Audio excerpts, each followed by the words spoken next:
Well, good morning. And what a beautiful morning it is. It's a little bit cold, about -3, but we'll take it. That sun will be out warming everything up here momentarily. So I did get this wheel cleaned up. Shaft is good, thankfully. But I can't get this one race out. This the big one, this one. So I've been grinding away at that. I will carry on with that in a minute. First thing I want to check here this morning yet is our freezer here. So I threw a bucket of water in there and I plugged it in yesterday. So we'll see if the frozen solid. So obviously the freezer works. I washed it out, bleached it and everything. This was the one from the trailer that had thawed out on us. I'm not exactly sure then why that happened. I guess it's just another way the good Lord shows us that he loves us by ruining a freezer full of meat. I do know these things are way more efficient and better, and they last longer if you keep them out from the wall, 6 inches, and you keep them free top and the sides. You got to keep them sitting out by themselves so they can disperse that heat. And maybe we didn't do that. Maybe we didn't do a good enough job of keeping it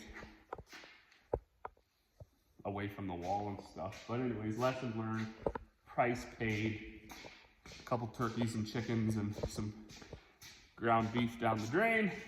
Well, it's for the dogs anyways. But I'm not gonna let that bother us either. Not gonna let that slow us down. We will just forge on. It was nobody's fault. Well, good morning. Beautiful morning. About -5, so it is a little cold, but you know, that's fine. I was just in the trailer looking at where that deep freeze was sitting, where it had failed because it, of course, thawed out in the water and some blood and stuff ran out of the freezer. Gone on the floor, but anyways, Corey was in there the other day with her steam cleaner and she got that all cleaned up. So crisis averted. The deep freeze is in the shop here. I washed it out and bleached it and everything and turned it back on and it worked. So it froze the pail of water within an hour or two. So that's a win. Yesterday I did this tire. So this hub bearings had fallen out of this hub and the wheel actually had fallen off. So it's ready to rock and roll now. And yeah, the hitch. So back there in the middle somewhere, the hitch that hooks up to that wagon, it was also broke. Now I have it off and I have it in here. This is a little bit kind of before my time. I was young when Dad put this kit on there, but that hitch came with it. So he didn't build that hitch. Of course, over the years we've had to weld onto it because it's broken more than once. But over the last little while here, I've learned to maybe not learn to, I'm just getting better with realizing things that I don't have time for because of a few reasons, but the biggest one being that they're out of your scope of experience, expertise, whatever you want to call it. And one thing is, you know, welding up stuff to be strong. So anybody can grab a welder and sticks 2 things together. That's fine. That's not all that hard to do. But what is tricky is to actually fabricate something and weld it together where it's like structurally strong enough to do a job. And pulling one of those anhydrous carts, that's kind of not something you want to joke around with, right? It's one thing if your tank comes unhooked in the field when you're going 6 miles an hour and the hitch drops and the hose breaks because they have disconnects. Odds are, whatever, right? You're gonna have a little bit of damage. You're gonna have to get out, put those couplers back together, hook your tank back up. But if this thing comes unhitched or breaks on the highway, could be a whole nother story, right? So my neighbor across the road, that's what I'm getting at here. He is a fabricator, welder. So he's gonna come down and I don't know who's here. He's gonna come down and and make that hitch the way it fits.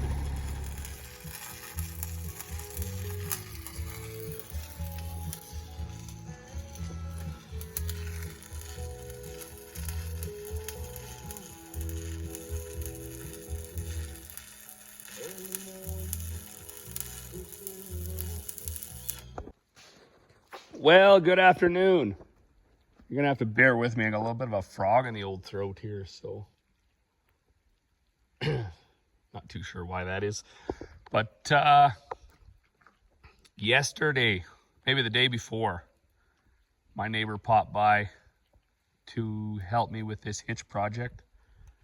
He is one of those unfortunate souls that let me know he was a welder before he knew that I was a problem. So now he'll probably never get a spare moment in his life because I break a lot of stuff. But anyways, was very grateful that he moved over here. We're like becoming our own 15-minute city where we don't really have to go anywhere. We just know one of our neighbors will do it for us or come and help us. So that's a win. We didn't get anything done yesterday. Had a religious thing I was doing, and then the kids cooked dinner. So I had to volunteer my services. I like to do the dishes, sweep the floors, take out the garbage, clean the bathrooms, whatever. Those are where I shine in these volunteering situations. So Corey was actually there from like noon on, doing all the cooking, her and a few of the other hockey moms. So they did all the prep, all the cooking. And then me and 3 or 4 of the hockey dads, we tackled whatever, 180 servings of dishes, plus all the crock pots and things that go with that. But it was good, it was good. So today, my neighbor phoned and he said, look, I got a couple hours. I got something else I got to do. But if you want, I can come over right now and we can try to get it to a point where you can use it. And I was like, yeah, let's do that. Also, when I was talking to him, I said, you know what? I appreciate all this, and if you want me out of your way, that's fine. But I would also like to learn how to weld, because I know how to farmer weld, which is effectively you're only successful just out of sheer luck. Like, that's it. Yeah, there's no science behind what you're doing. You have no structural knowledge or anything. You just kind of guess and then if it holds, you're like, yeah, I'm pretty good. But it was only luck. So anyways, he come down. The first day he was down here, he was letting me do some welding on the big chunks. Did a lot of yelling at me like a teacher. Oh yeah, and I just felt like I was back in school. But it was good. I am a better welder now, even after that one day of training. And then I was like, well, you better do that on there, and I'll do the stuff. Like I welded my little hose holding thing on there. But anyways, we decided not to fix the old hitch. So for reference, the old hitch was that made out of the same size as that black tube there. That is actually part of the old hitch. He was like, yeah, we'll use that green stuff. So it's like way bigger, way heavier wall, sticks out a little bit longer. The tongue is also better. It's actually a round hole, not just a torch cut hole, which was also amazing because like that's how he cut everything.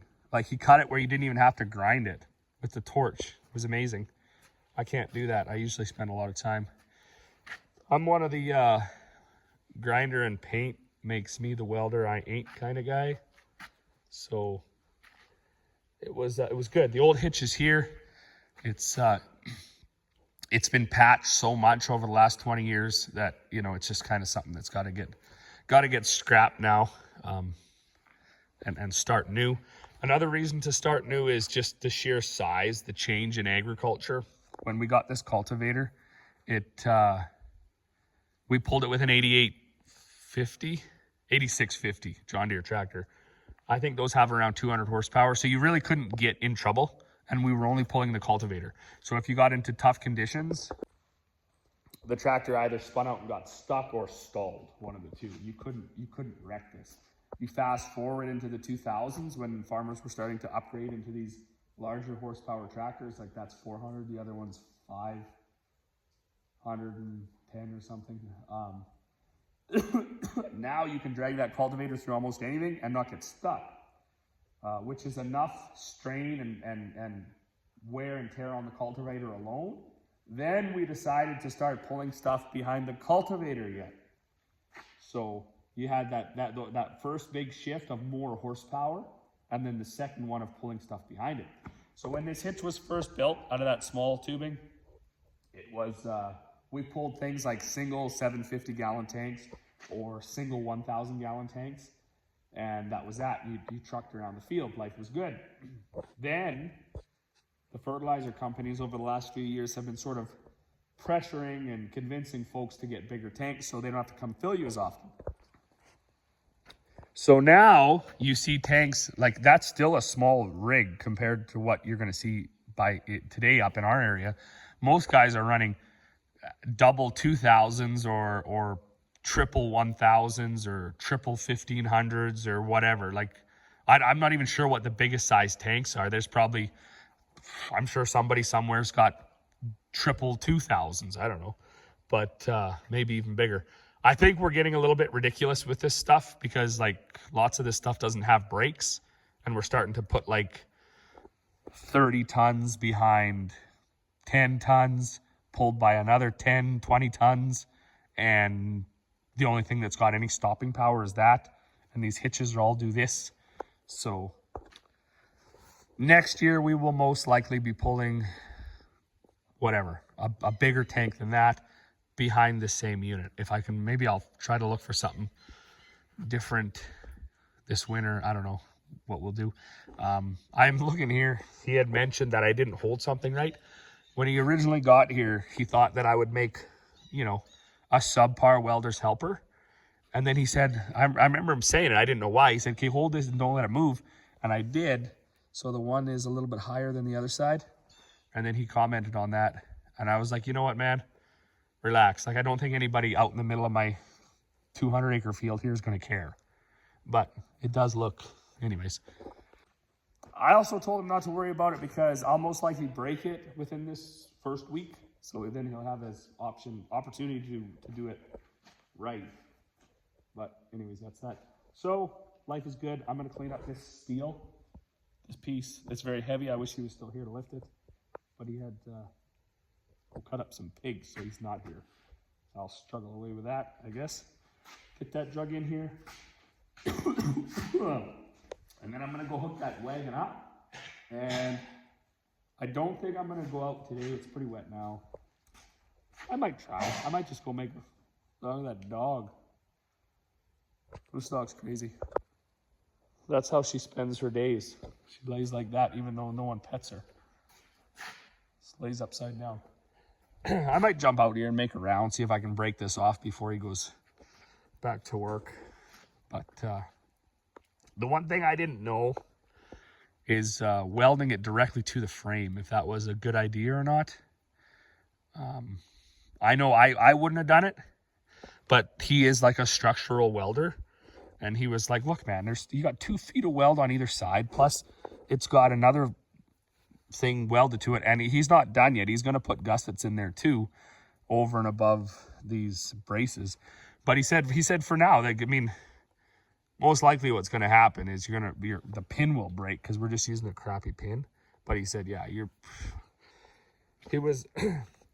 he thought it was going to be highly unlikely that there would be any damage to the cultivator. And but he did say, he said the hitch will hold up, the cultivator or the pin will break.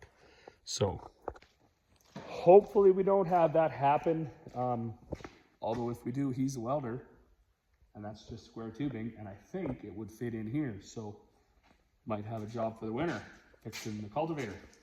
Hopefully that doesn't happen though.